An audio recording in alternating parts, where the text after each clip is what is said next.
শেষ রক্ষা হলো না পুলিশের জালে 4 দুষ্কৃতী।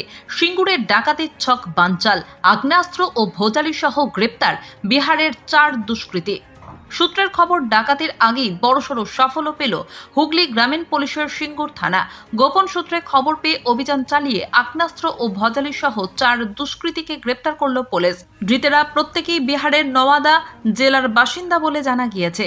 পুলিশ সূত্রে জানা গিয়েছে, রবিবার রাতে সিঙ্গুর থানার night RT officer SI Dipak Kanti Dutta এবং তার দল নসিবপুর পাম্প সংলগ্ন এলাকায় টহল দিচ্ছিলেন। সেই সময় একটি মারুতি ওমনি গাড়ি, যার নাম্বার WB52P4806 সন্দেহজনকভাবে ঘোরাঘুরি করতে দেখা যায়। পুলিশ গাড়িটিকে আটকায় এবং তল্লাশি চালায়। তল্লাশিতে উদ্ধার হয় 2টি দেশি পাইপগান, 2 রাউন্ড গুলি এবং একটি লোহার ভোজালি।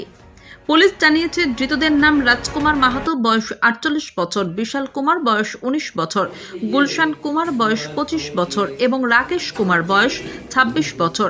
প্রাথমিক জিজ্ঞাসাবাদে ধৃতেরা স্বীকার করেছে যে তারা ওই এলাকায় ডাকাতির উদ্দেশ্যেই জড়ো হয়েছিল।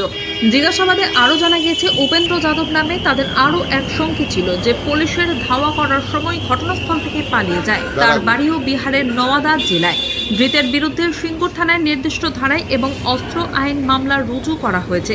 ধৃত 4 জনকেই আজ চন্দননগর এসিজেএম আদালতে পেশ করা হবে।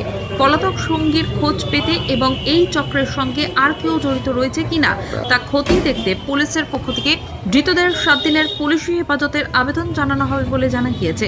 পুলিশের এই সক্রিয়তায় খুশি সিঙ্গুরবাসী। সিঙ্গুর থেকে bureau report, channel news Bangla TV.